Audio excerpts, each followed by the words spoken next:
અમદાવાદમાં મકર સંક્રાંતિને લઈને બરાબરનો માહોલ જામી રહ્યો છે। રિવરફ્રન્ટ ખાતે આંતરરાષ્ટ્રીય પતંગ મહોત્સવમાં અવનવી પતંગ ઉડી રહી છે। વિવિધ રાજ્યો સહિત 47 દેશોના પતંગબાજોએ અહીં પેચ લડાવ્યા। મોટી સંખ્યામાં લોકો પતંગબાજી નિહાળવા માટે અહીં પતંગ ઉત્સવ માણવા માટે પહોંચ્યા છે। રિવરફ્રન્ટ ખાતે આકાશ અવનવી પતંગોથી રંગાઈ ગયું છે।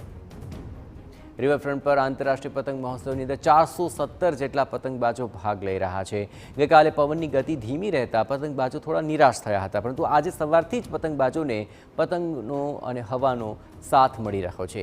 47 દેશના 140થી વધુ પતંગબાજો પોતાના દેશની પતંગ આકાશમાં ઉડાવી રહ્યા છે। રિવરફ્રન્ટ પર મોટી સંખ્યામાં લોકો અહીં પતંગ મહોત્સવની મુલાકાતે છે। પતંગબાજી તેઓ અહીં નિહાળી રહ્યા છે।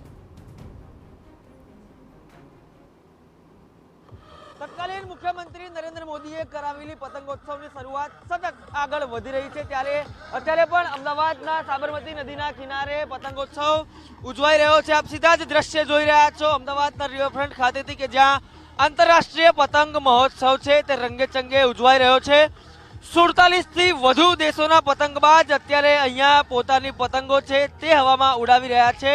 રંગબેરંગી અવનવા પતંગો છે તે અત્યારે અમદાવાદી આકાશમાં ઉડતા નજરે પડી રહ્યા છે। ત્યારે ન માત્ર અમદાવાદીઓ પરંતુ રાજ્યભરમાંથી આવેલા લોકો અત્યારે આ પતંગબાજી છે તેની મજા માણી રહ્યા છે। કેટલાક પતંગ જે બાજીઓ છે તે અહીંયા કરી રહ્યા છે, પતંગ રસિયાઓ છે તે પણ અહીંયા હાજર છે, તેમની સાથે વાત કરીશું।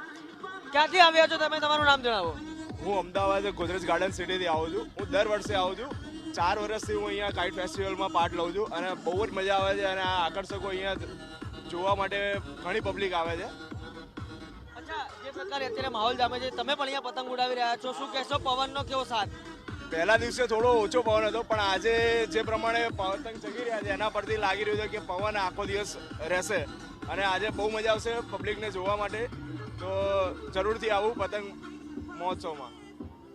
જે પ્રકારે લોકો છે તે અહીંયા આવી રહ્યા છે, એ ચાહે પતંગ બાજ હોય કે પતંગ રસિયા હોય, પતંગ મહોત્સવની મજા અહીંયા માણી રહ્યા છે। કેમેરા પર્સન ઇમરાન શેખ સાથે રોનક વર્મા, TV9 અમદાવાદ।